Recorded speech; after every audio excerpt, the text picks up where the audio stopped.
Hey everybody, happy Halloween. We got another Ask BRS TV today. Last week went pretty good, so that was pretty exciting. And we got a little bit of a different setup today. Hopefully today I'll be able to answer a few more questions. Last week was pretty fun for me personally, and I got a chance to talk to all of you a little bit better about some of the things that are on my mind that go outside of a standard BRS TV episode. The stuff, a little bit of my opinions and whatnot. So we're going to first off start by saying that today is not the day we're picking the 20 grand winner. So if you're waiting on that, that's tomorrow night at 8 p.m. So make sure to log in for that because we're giving it away live and you got to be there or we got to call you anyway, so you got to be home. One of the things that I really chimed in on the comments last week was a gentleman shared with me that it was kind of like having a cup of coffee with BRS TV, just talking about the stuff that we all really think the next level below the stuff that we know for sure, and that's kind of what I hope to get out of all this. But today I think what we're going to really get at is hopefully I'm going to be able to answer some of you guys' questions. So this is my first time trying to read all of this stuff that's in here, and so give me a little bit of a break when I'm trying to pluck out some questions, but I want to get everybody involved in the conversation. Just because it is tomorrow, we're giving away that $20,000 tank. There's $5,000 in corals and stuff in it. It's like really the best giveaway that we've ever done by a magnitude of like 20. So it's super important that everybody knows what's going on. Tomorrow at 8 o'clock, we're going to call somebody up. You need to answer your phone, and we're going to give this tank away. You've signed up on our website, hopefully. Also, if you want to be notified of these, not just that YouTube Live, but all of the YouTube Lives, it's super important that you hit that notification bell right next to the subscribe button. Subscribe isn't good enough. That will just kind of tell you it sometimes. The notification bell will tell you all the times, and by default, it will shoot a notification to your phone in the push notifications app. If you want more than that, you want to email, you just have to hit the little settings bell or the settings gear, then notifications, and then pick push, email, or both. So we actually did an email or a video yesterday on that specific thing if you're curious. So if you want to know when we do all these lives, be part of it, be able to ask those questions, man, that is important to do. So today we're going to talk about mechanical filtration. So I hope you guys ask some questions. I'm going to go ahead and just kind of talk a little bit about the stuff that we're already going to talk about in tomorrow's video. But if you have specific questions about mechanical filtration in your tank, man, just shoot them out and I'll keep trying to look for them. To me, mechanical filtration is, something that akin to removing anything mechanically, like pulling out organics, pulling out dissolved organics, odors, pulling out all of the uneaten fish poo or the uneaten food or whatnot, just pulling all that gunk out. And the predominant ways I see you doing that is pulling them out with a protein skimmer, with like a filter pad or sock, as well as activated carbon, which I'll throw in with mechanical filtration if you are using it inside of a reactor. And let me look at a couple of these things here. I had a question here about what's the best way to add Coraline algae, just went off the top. So that's not really related today, but I'll answer it anyway. That's Nathan right there. He's a beginner reefer. The best way to add Coraline algae, because a lot of people are using dry rock now, is just to go ahead and add one piece of what looks like fairly clean rock. So I'm going to tell you right now, though, that's going to take a long time to spread throughout the tank. If you're just waiting for one rock to populate a 120-gallon tank with Coraline algae, it's going to be eons. So the best way to really do that is take some kind of tool and chisel the stuff off the top of that rock that has the Coraline algae, bust it up, powder it up, and then set it into the tank. And then all of the little particles will settle out somewhere and then populate the whole tank with Coraline algae. And then after that, make sure you're scraping it off the glass as often as you can, because it's super important that it's finding new homes and growing from there.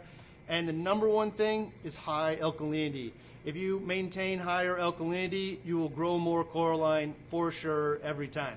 So that's just an interesting question, not really related to today. But, you know, we'll talk first maybe about GAC is chemical. So Mr. Reef or Fox there, GAC is more chemical filtration than mechanical. I mean, I agree entirely. It really is a chemical filtration. If it's used inside of a reactor, you know, it's pulling out things, but there's a chemical reaction that's happening that is removing it there. So, I mean, I won't disagree with that at all. I don't have a chemical reaction or a chemical filtration episode, so we just kind of jammed it in there, but I believe that that's accurate as well. Maybe Dave could scroll up the comments for me a little bit here. Is filter floss in a cup as effective as a filter sock? It's so much easier to replace. So, you know, that's actually something that the WWC team talks about a lot, is they're going through and using filter floss as much as possible. Red Sea makes those little filter cups that they're using filter floss in, and I think everybody believes it's as good, maybe better, and it's way easier to use because you just throw it out. The stuff is so cheap, and when it comes in big rolls, you can just cut out a square, make it fit into whatever you need, and then when you're done, toss it out. If you're super green, you could go ahead and wash it too, but I don't think it will hold up as well as a filter sock would. Another question here. Do rocks leach phosphates? Again, not related today necessarily, but I think they do.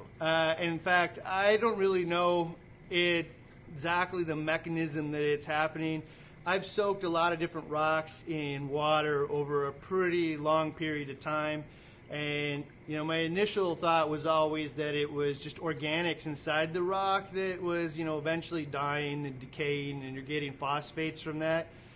But on a long enough timeline, what we really saw was that, you know, the nitrate disappears and the phosphate just keeps coming. So, you know, if it was really organics, you know, breaking down over time, I think that, you know, the nitrate would follow along with it. You wouldn't see nitrate maintain zero and phosphates continue to rise. So it's in my opinion that there must be some mechanism, at least for some of these rocks, to, you know, leach phosphate over time.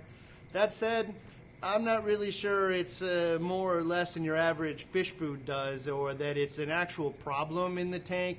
You know, people would say it's feeding algae or whatnot. I mean, if that's true, it's probably happening in almost everyone's tank, and just something that we need to deal with and be aware of. It doesn't necessarily mean that like one rock's like worse than another. But just keeping true a little bit to today's topic of filter socks and material. You know, I got a question for everybody out there, like who uses filter socks, and like how often do you change them? Do you believe they're actually doing anything for you? I'll give you guys a couple of minutes to like look that up or answer it. But you know, here I gotta tell you, I just don't have time to change out the filter socks, and one of the, you know, most common reasons to change it is because they're full and they're overflowing. The sound of them, and for me, I'm just using them primarily to, you know, pull all the little floaties out of the tank, get the detritus out, and make sure the detritus collects in the filter sock itself, and not like in big piles of gunk in the sump. But, you know, many people will definitely want to use it to remove nutrients, but in that case, you really got to change it out every 2 to 3 days. So I'm curious if people do that. Let's see here. So, okay, well, that's related to Mitch's question there. Do you really need to use filter socks? You know, nobody needs to use them for any purpose, for sure. Like, you could get by without them. I just think that your tank is going to have more detritus in the sand, more detritus in your bare bottom, more detritus all over your sump. And I can tell you in the ULM, the Softy and Polyp ULM that we have, there is a lot of detritus in the bottom of the sump because we didn't incorporate filter socks. We're trying to keep it, you know, ultra simple in that case. And, you know, what happens now is anytime that like I disturb a pump or whatnot, there's just this big detritus storm that goes into the tank, and it'll clear up over a little bit, but, you know, I'd much rather have something they're actually removing it. So, you know, that's a good question of whether or not they're actually needed. I'd say no, but they have benefits. So benefit of keeping the tank cleaner, benefit making sure there's particulates aren't floating around your tank, or at least reducing them. And if you're super diligent about it, you're changing them all the time, you're reducing the nutrients as well. You know, and kind of related to that, I'd say that, you know, there's a lot of reefers out there that are saying, well, hey, man, those nutrients are feeding my corals, or the detritus is feeding my corals, or whatnot. I don't want to remove it. And I'm not going to say that's wrong, you know, but, you know, what's really probably going to happen is that stuff is just going to settle out in the sump somewhere. So it's not like staying inside the display feeding all of your corals. It's going to go down the overflow, go into the sump, which is pretty low flow in a lot of areas, and just settle out and collect. So you could stir it up, I guess, but I don't really know a lot of people that would want to do that. And that kind of hits on the heavy in, heavy out that WWC does with feeding every hour.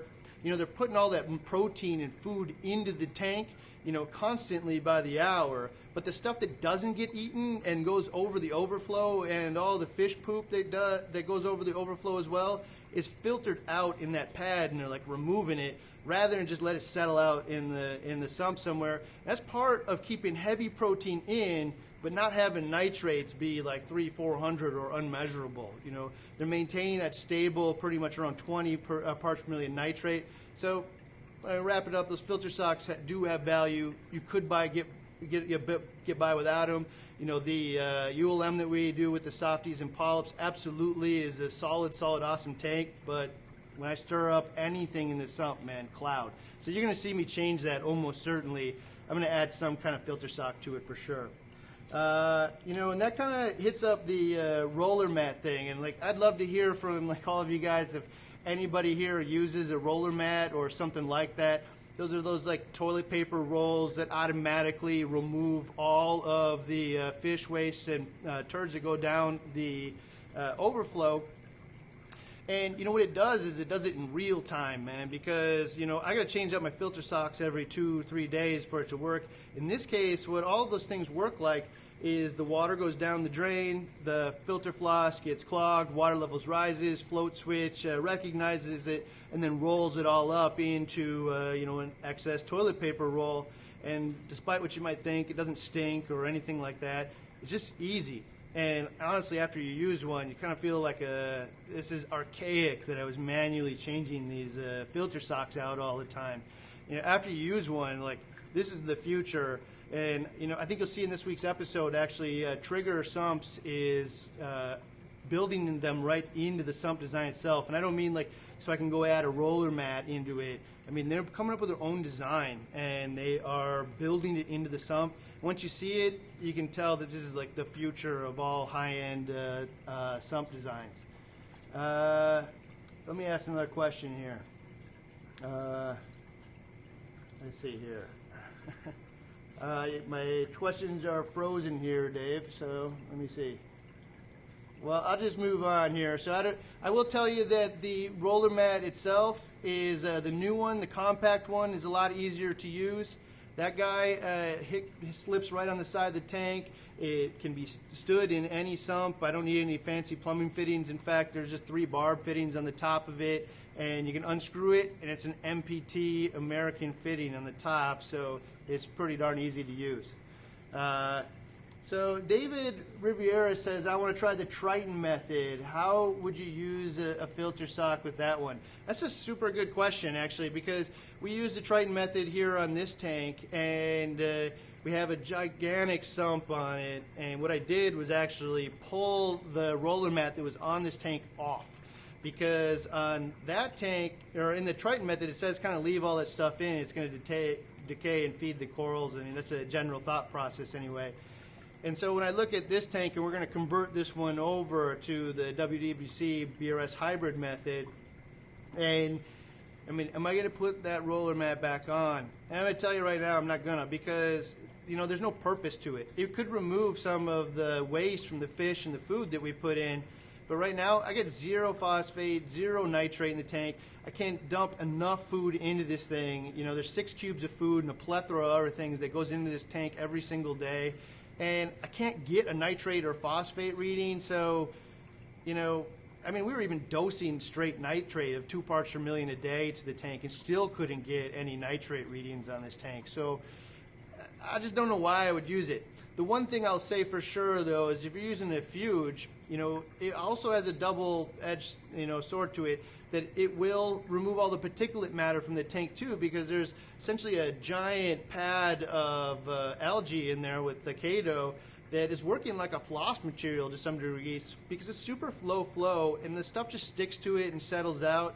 So there is a tremendous amount of detritus collecting up inside that big Kato box. And if you touch it, man, it would cloud the tank up instantly. And even if I wanted to clean it, it would be pretty difficult, because any jostling of it, has a pretty big detritus cloud going into it. So, I mean, possibly you could use it after, some kind of filter after it. But really what I'm just finding is, don't fix something that works. It is pulling out all the particulates for me. Nutrients just aren't an issue. I can add as many nutrients and protein and everything to the tank that I could ever want, really. And it settles out in the fuge where the Kato is growing and just soaks it up in real time. So, I'm just not concerned about nutrients, and there's no real reason to do that.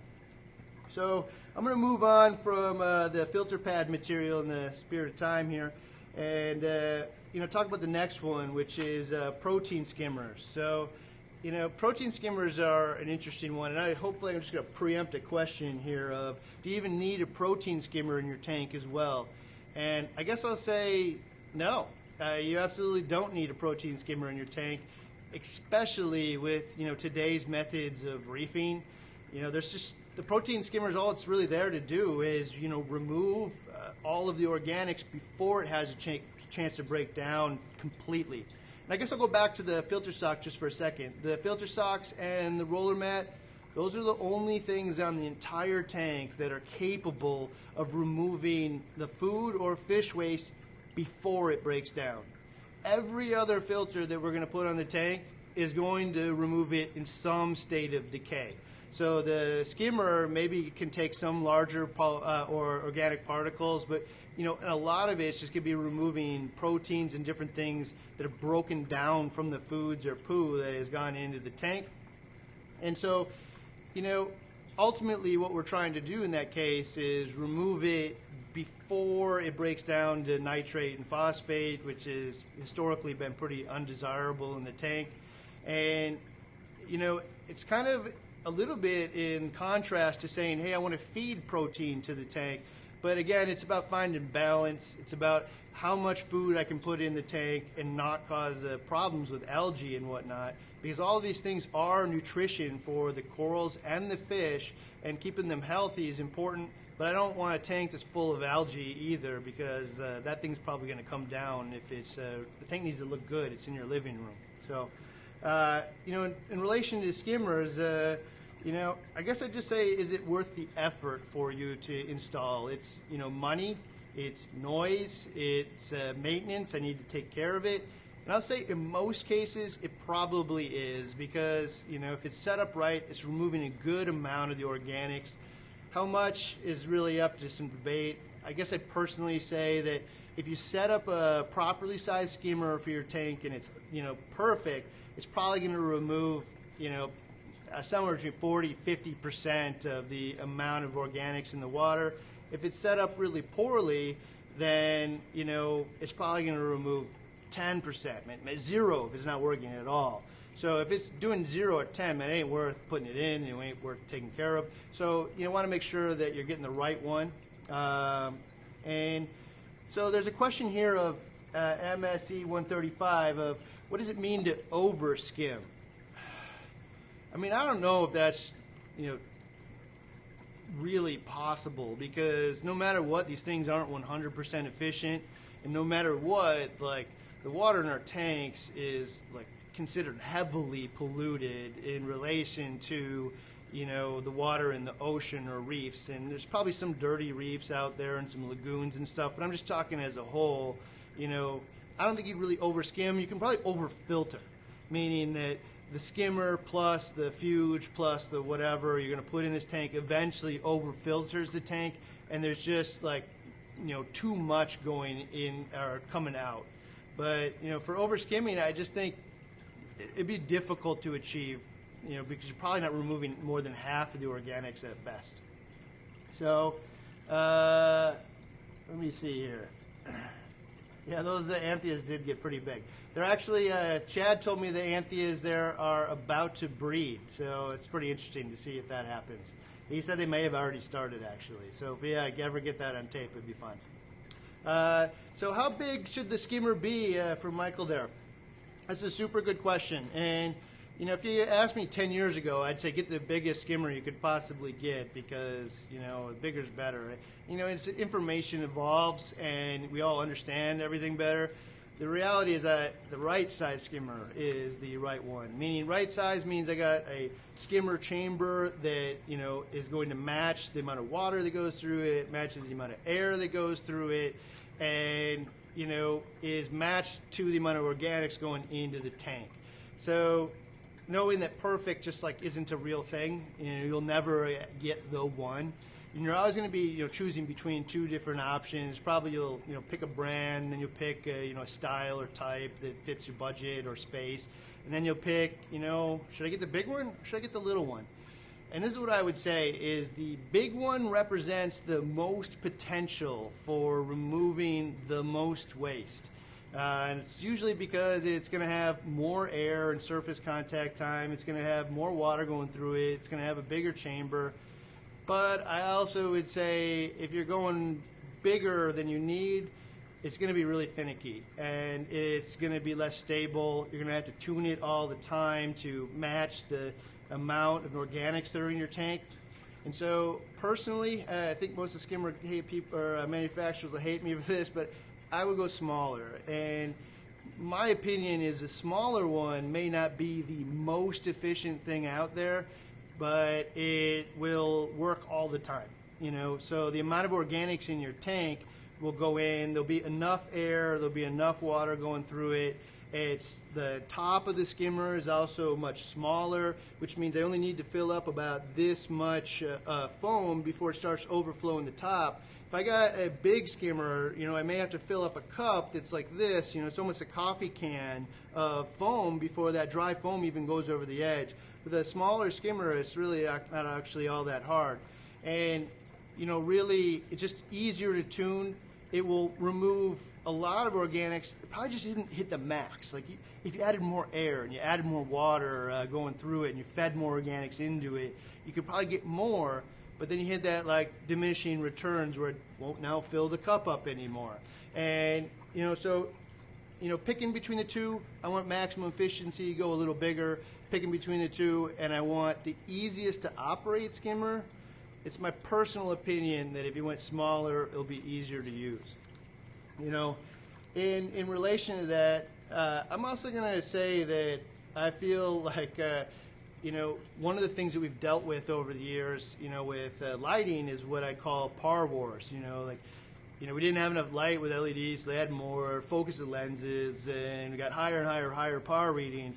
And then we realized that was too high, it was too focused, and now they're getting wider and wider and wider, and we're realizing we need less and less par, and now we're at like 350 par with like all the, or like somewhere actually between 250 and 350 with the WWC tanks, and that's way lower than people thought because they were probably talking about the peak area, like right below the halide, or, you know, 6 inches deep, not an average of the entire tank.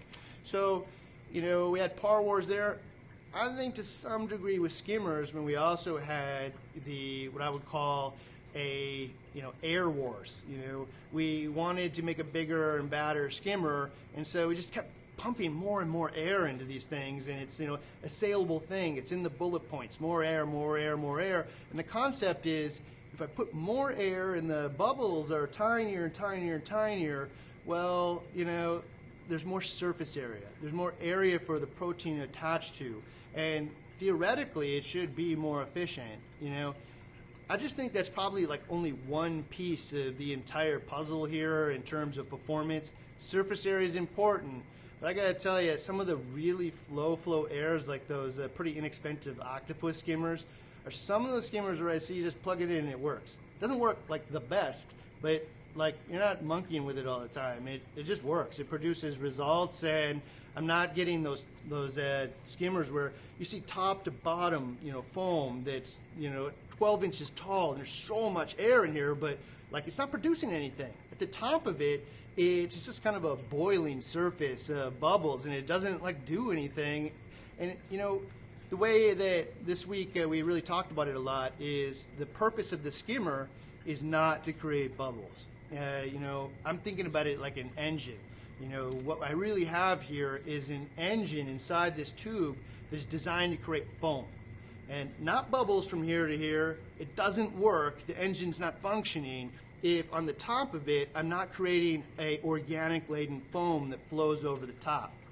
And, you know, so for me, one of the things that I like to use a lot of analogies just to kind of get everybody's mind into the space of why some things work and some things don't. And one of the things that, like we've been talking about here a lot, is the velocity of air to create a proper organic laden foam bubble. And if you think about like the dynamics of a skimmer, is I'm dumping so much air into the skimmer, and it needs to go out somewhere. And the only way for it to go out is out the top of the skimmer neck. And at the top of the skimmer neck, all this air is releasing, and it's blowing and creating those bubbles. But you know, in some cases, you know, they're just blowing through there so fast that the bubbles just collapse. And so if you think about it in terms of like what it takes to blow a proper bubble, you know, if you grab your bubble wand and just blew at it like super fast, the bubble just pops, and the organic surface of that water isn't capable of, you know, blowing a bubble. It just busts. And you know, really what it takes is a pretty concerted effort to kind of blow at it and think about how hard I'm going to blow it to build the proper size bubble so it doesn't pop. And it's really a lot amount of effort. And so I think in some skimmers, man, where we got so much air going in there, you know, we're probably popping all those bubbles before they even have a chance to really foam out the top. It's just too much air going through these things. And every tank is different as well. So while they try to match this with your skimmer as best they can, you know, your skimmer your tank may be way cleaner than somebody else's tank. Certainly with the WWC tanks, they're dumping so much food in there. It's 10 times as much food as the average person. You know, they're going to be easier to blow those bubbles because if you think about the bubble wand again, if I took the soap that was in that container and you know, created a 4-to-1 solution of water and diluted it, I'd have to be so careful with that bubble before it would blow because the surface tension is so small. So if I then instead took a bunch of soap and dumped it in there, I could probably just blow bubbles all over the place and it'd be no problem. So, you know, every tank is different, and for that reason, I'd really just like to challenge, you know, tuning the amount of air going into your skimmer. More is not always going to be better. It may be a big performance increase in many cases, but it's helpful, I think, if you're struggling with your skimmer to get what you want out of it, to actually tune the air way, way, way, way down, and then turn it up in small increments until it stops producing incrementally better results. And, you know, really pay attention to what's happening at the surface of the top of what I call that foam engine. Is it creating foam or not? If it is, man, it's working. If it isn't, it needs some tweaking. So, you know, another way to probably do that, instead of just turning off the amount of air feeding into or putting a valve on the intake of the skimmer, a lot of people play with the mounting heights of the skimmer, because if I raise the skimmer up, then all of a sudden the pump has to fight the head pressure of the water more. The pump slows down, and because the water velocity going through the skimmer slows down, the amount of air sucked in goes down as well. And that's why a lot of people are finding that if they raise the skimmer up in the sump or lower the water level, that the skimmer actually starts performing better. There's less air in there. And even places like eShops and Octopus sell stands to put your skimmer on to artificially create that head pressure. So, you know, I just think there's a lot of area for people who are having trouble with their skimmer to improve the performance there. Let's see if I got another question here. I'm also curious about bioball use. Is that a totally forgotten tactic? Well, it's a little different than today's. I guess it's a mechanical filter.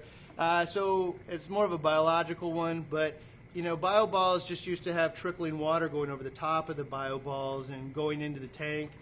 You know, I think that was more of a fish-only thing when we had, you know, fake aquascapes or, you know, coral pieces or inserts in there. And really, they're pretty efficient. They create a surface area for the bacteria to populate, It's super well oxygenated, and it just rapidly removes all the ammonia from the tank. The problem with the Bioballs is if you lose power for a few hours, they dry out, and then your filter's gone. There's a whole variety of different things that, like the pump for it stops, or anything that really stops water flow over the Bioballs that could cause them to dry out, they're done.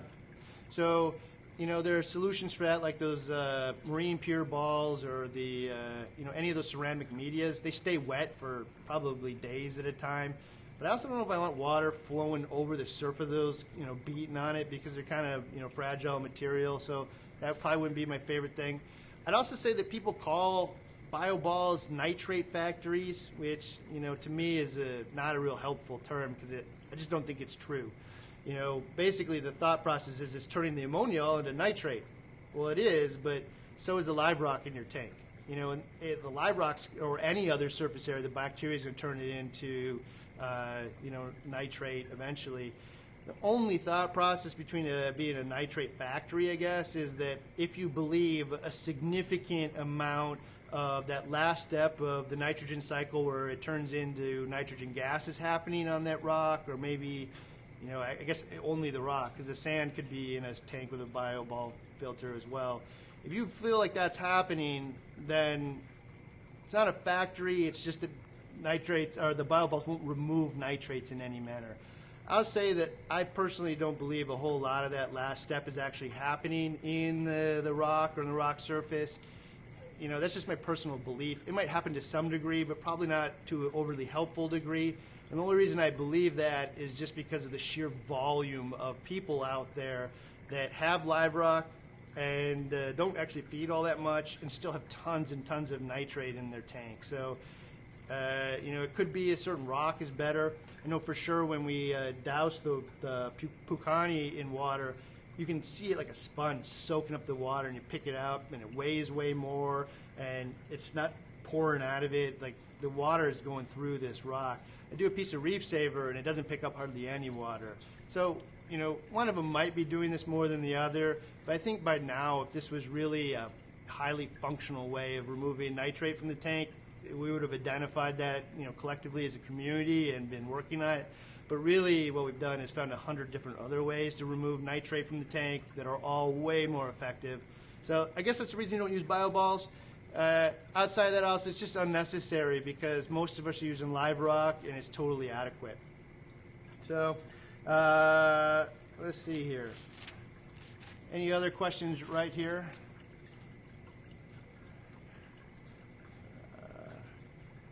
Wet or dry skimmate?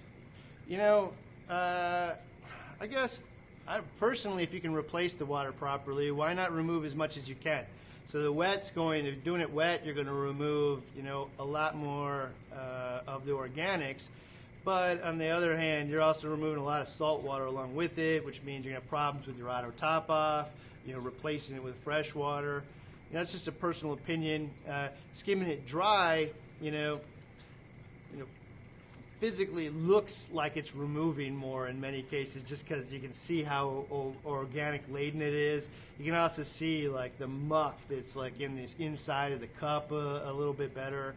And that's actually one of the things I think a lot of people overlook. Like all that muck that's inside of the skimmer neck. I mean, if you scoop that out, you may get a whole week's worth of food just in the muck itself.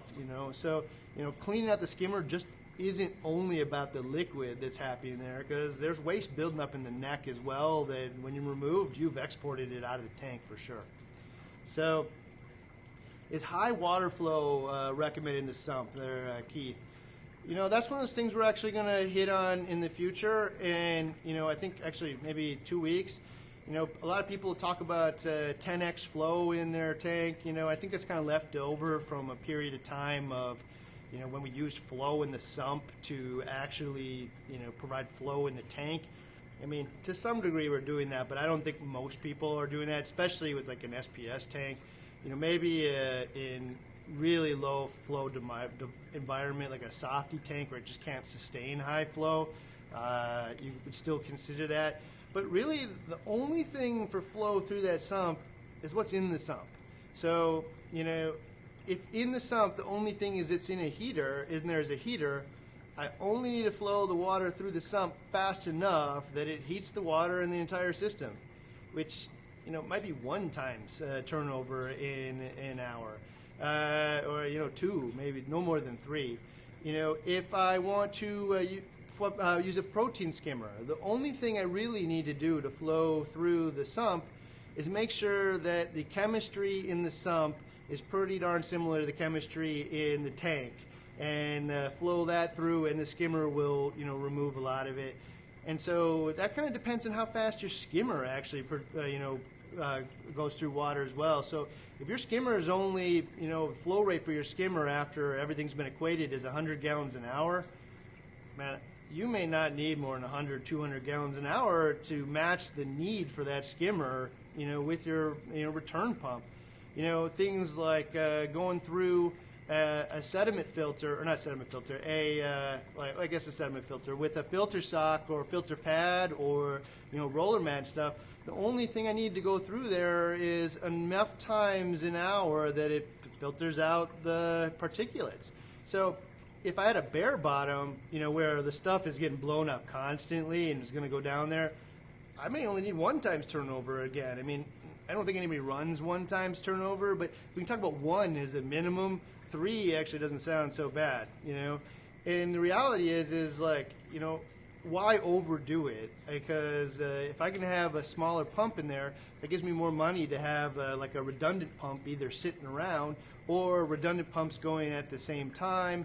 And I can put more money into redundancy and making sure that the pumps don't fail than I can trying to buy really expensive, super huge pumps, which make a lot of noise and are expensive.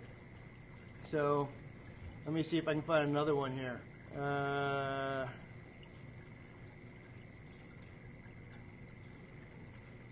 There's a question about a canister filter being a nitrate factory. I think the same thing about the canister filter. I mean, people don't use them a lot in reefing, but a canister filter, works like a sediment filter. Usually there's some kind of filter floss in there. Sometimes it's a container for a sediment filter. Sometimes it's layers of biomedia, followed by carbon, followed by, whatever media you might like. And I guess they get kind of bad press, because they're not necessarily needed. There might be an easier way to run carbon. But like the gentleman here, people kind of give it a nitrate factory. I don't think any more nitrate's being created in that thing than anywhere else unless it's not exported. So if a lot of waste was getting caught in there that would otherwise get exported, maybe it is creating more nitrate in the tank in the end, but only in that case. Let's see here. Let's see if I can find another question here.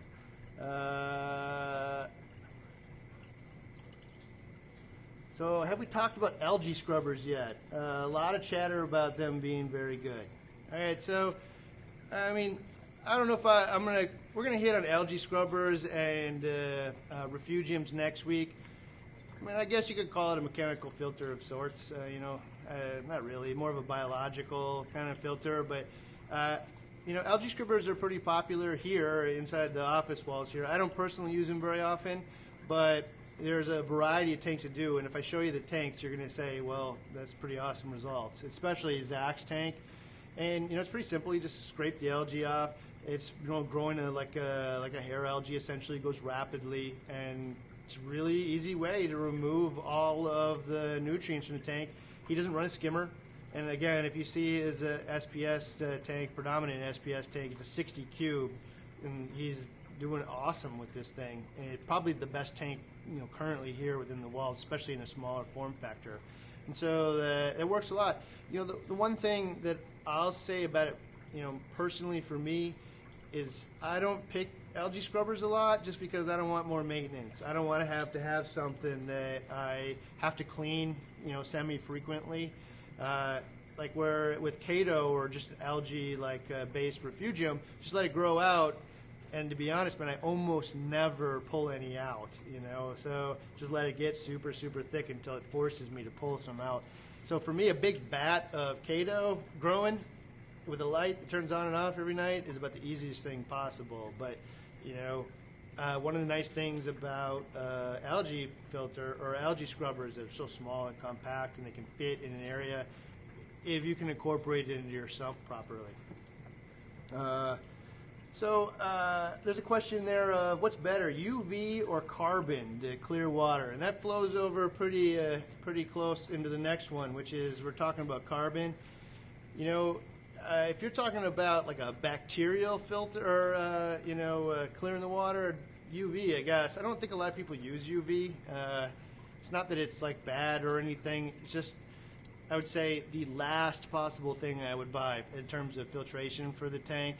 You know, unless, of course, if I was going to spend a fortune on fish, I guess I probably would use it, even with, great, practices of getting them in there. But, like, it filter the tank. It potentially produces a little bit of ozone in there that may clear the tank. But carbon, for sure, will clear up a tank in a whole variety of ways. Number one is it gets rid of all that yellowing pigment in your water. And the best way to see that is go turn the lights off in your tank, specifically during the day. And if it looks orange or yellow, it is, man. And it's going to pull out all the blue and stuff from the water. It's also going to reduce the par. One test we did, we pulled water out of an actual tank here, and it was reducing the par 30%, which is, like I'm spending a lot of money on lighting to reduce it 30%, and $3 in carbon is going to, improve it. That seems kind of silly, but also when the water does clear up from a water change or carbon, bam, all the par is 30% higher again, which is pretty far from simple or stable. So, carbon is definitely going to be the thing that will clear up the tank's clarity of the water the fastest. And when I asked Josh at WWC if he uses it, he kind of laughed at me. He's like, of course, man. These are display tanks. They need to display the fish and coral in the best possible manner that we can. And if I got yellow or brown or green water in there, that is just not doing it. And this is so easy. It's, $3 worth, So I just don't know why anybody wouldn't run carbon. And related to that, I guess there are like a couple of, I don't know if they're myths or rumors or just debatable things out there. Like, there aren't things that I particularly worry about, but some people do. One is with activated carbon, people have said it causes, head and lateral line disease on some tanks.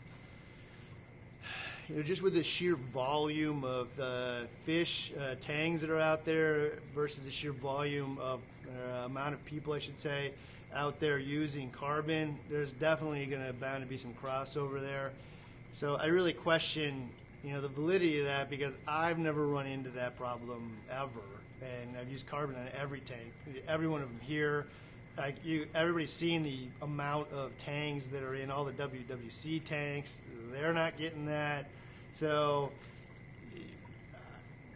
maybe, man, it has promotes it in some strange fashion. I just never seen it.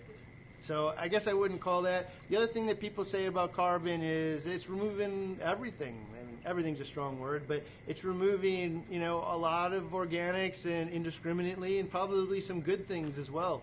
I guess I'd say that's probably true, that it is, removing, all kinds of organics from the water, and people would say it works too well or whatnot. And I guess, I don't know. I just refuse to have yellow or brown water in my tank, so I don't know. It certainly isn't preventing any success that, anybody that I know that's using carbon.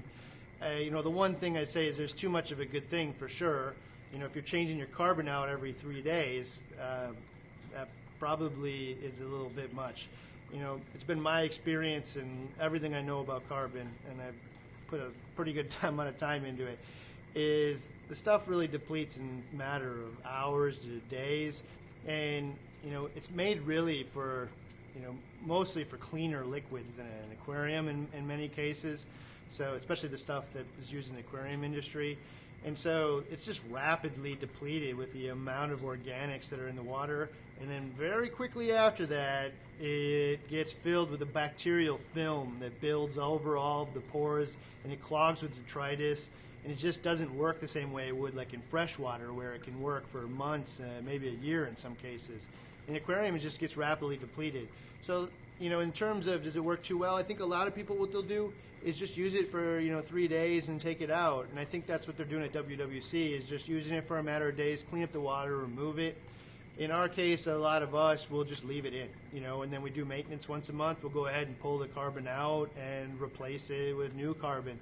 And after 3 days, it's probably doing something. It's just not doing as much as it was in the beginning, And related to that, we use ROX Carbon here quite a bit. And, people have said in the past, I've seen some oddball things like, is ROX Carbon too good? It's, got all those pore sizes from all the different carbons it's mixed in. It's been acid washed and cleaned, and it's designed for the pharmaceutical industry. Is it so good that it's pulling out everything?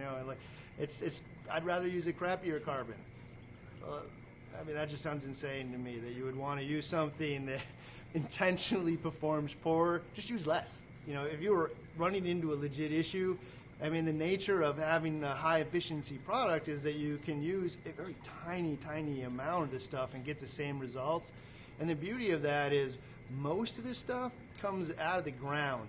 It's bituminous coal. It's, in some cases, coconut that has been carbonized. It's lignite coal. It's peat moss. It's all kinds of different things. And, they burn these things, and so a lot of it burns up. But the nature of water is it's going to pull some of this stuff out. And, some of these you can actually pull it around with a magnet because it's, mined out of the ground, So there's actual minerals and whatnot in it. And with the ROX, because it's designed for an application where, like pharmaceuticals, where, like, it's important not only that it pulls stuff out, but that it doesn't put stuff back in is also critical. So not only is it pure from that aspect, I'm not putting that stuff in, but I can also use 1/3 of it, which, further compounds that. And so, I think that's why, looking at our sales of ROX versus bituminous and lignite, it's probably 20-1.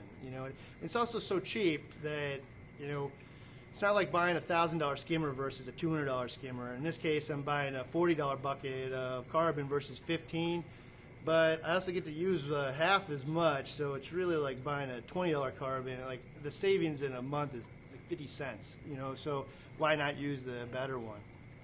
So let me ask, just answer a couple other questions, then I'll wrap it up. There's phosphate. Phosphate RX. Well, that's another question, though, actually. Does phosphate come out of carbon? If anybody tells you that there is no phosphate in their carbon, I'm not just going to say blanket, they're all liars, but it's probably untrue. They have less, but the stuff like comes out of the ground again, and there is organics and stuff in it. They burnt it up, decompose it. There's always going to be some small amount. However, the tests that have happened in the past that I've seen is often like they take a tablespoon of carbon and they soak it in a cup of water and then test it for phosphate, and they get like a really terrible number of like 0.1 or something. That sounds terrible, but like to get that same effect in your tank, you had to have to take, in a 100-gallon tank, I'd have to put, I don't even know how many gallons of carbon in there to get the same effect. So it'd be like 1/16 full, So, unless you plan on doing that, when most of us are using a cup of carbon, it's just an irrelevant thing, and definitely irrelevant in relation to how much phosphate's coming from your food that you're putting in the tank. Like, it's not even in a scalable manner that should even be talked about. So that's a big thing. Let's see here. Well, Angel there is, this channel's the reason why I want to start a all-coral tank. Those kinds of comments really make my day personally, because our goal here really is to take a hobby and like make it fun. And for me, fun actually starts with being successful, but, I want to learn more about what I'm doing. I want to see the results of it. I like the science of it. Like when they first explained to me about how the corals are uptake in calcium and alkalinity from the water to create a skeletal structure, and that how some people are putting it back in is taking skeletal structure, dissolving it with carbon dioxide, putting it back in, and the whole cycle. Super fun. Learned about the nitrogen cycle, but then actually seeing it in the results of watching these corals grow, man, is super fun. So I appreciate comments like that for sure. Is BRS ever coming to the EU? Man, we get comments for that all the time. And, I will say my personal desire is to get to the EU, Australia, Mexico as soon as possible, because believe it or not, a third of you guys are all watching this stuff from those countries. So only 60-some% of them are watching it here in the U.S. So it's my personal desire to be able to get that stuff there. There are, some logistical hurdles that are always happening, tariffs and getting the codes right, and the fact that nobody has the same plug, so we have to get plugs for every last country is a big deal. So, what happens if it breaks, So we're working towards that, just isn't quite there yet. Hey, there's a bag of carbon or a reactor. So if anybody has watched our, investigates and stuff on carbon, you can see that both work. The bag just took a lot longer to work. It's less efficient. But if anybody told you that a bag of carbon doesn't work in a high flow area of the sump, they're just wrong. The reactor, what I can do is make sure that an X amount of water is flowing through this thing, all day, every day. It's 20 times turnover or whatever. One of the cool things with the reactor also is it clogs with detritus. And one of the things about carbon is it performs better with longer contact times. So as it clogs with detritus, presumably the flow is starting to slow down. So as it ages, it's kind of self-regulating. It's slowing down in relation to its need for performance. But, a bag is, $3, and you just throw it in there. So there's nothing wrong with that as well. I would use it. Yeah, I do use it, in fact.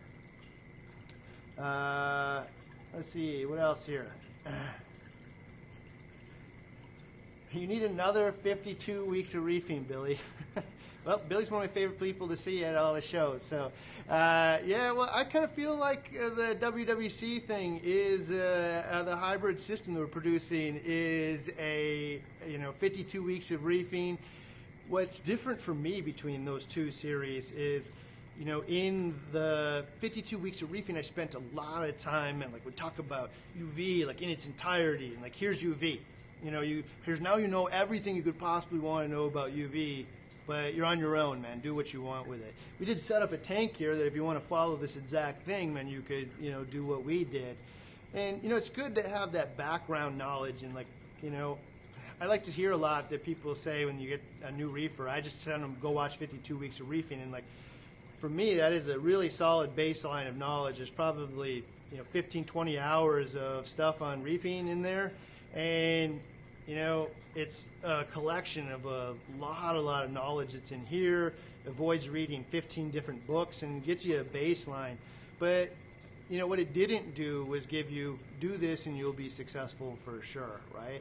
And so with the WWC method and combined with the BRS, approach to it, we're taking that business-related thing, we're combining it with something that works at home, and then what we do here. And now there is something that, I'm able to give you more direct, do this, and it will produce results. You don't have to do it the exact way that we said, and there's 100 other ways to do it. But if you're new to this and you want to create a wall-to-wall tank of SPS corals, if you follow it this way precisely, you will produce results in 98% of the cases. 2% random stuff happens. But, in almost every case.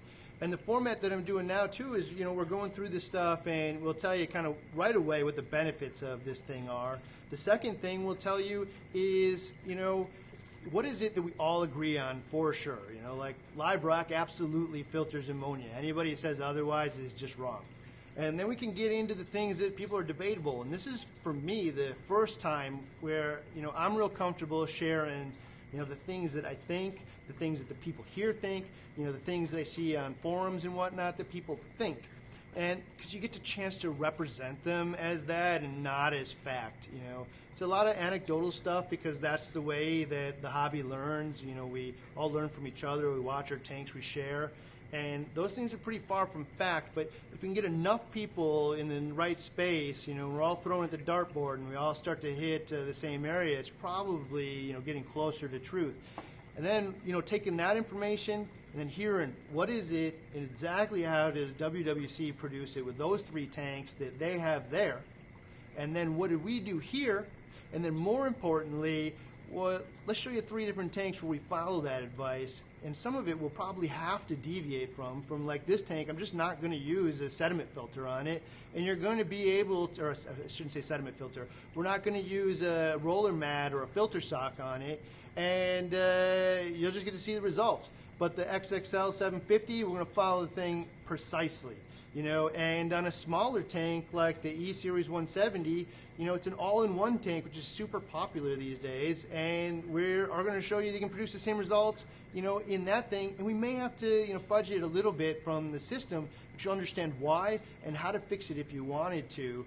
But more or less, a real system here that you can follow, see the results, emulate exactly if you want, and not only just exactly, but emulate it in a really expensive manner where like, hey, my wallet's open, let's dump it out, in a place where most of us fit, where hey, I have a few bucks to spend on this, but I want to make sure I'm spending on the right thing, that balance of cost and performance. And also one option where, hey man, I don't got a ton of money yet to throw at this, so let's do the cheapest option I can possibly do. Maybe someday I'll invest more in this, but right now I need to save some cash. So we're show all of those things. And so for me, this is that 52 weeks of reefing, but giving really defined advice. So that's my take on that one. So I'm going to close this one out again. I'm just going to share on Friday we have the full episode coming out. I mean, I can't believe it, but there's like 45 minutes to this week's episode on skimmers, filter socks, and carbon. I mean, we really just picked the whole thing apart and really come to some conclusions in the end on a lot of it. I hope that everybody's interested in it. Tomorrow, we're doing the 20 grand tank giveaway, so if you haven't subscribed, I bet you there's not even one of you that hasn't, but if you haven't, go to our website and sign up. And then also make sure to hit that notification bell on YouTube so that you know when we go live, right when we do it, not just for tomorrow, but anytime when we do this. So, hey, thank you very much, and good luck tomorrow.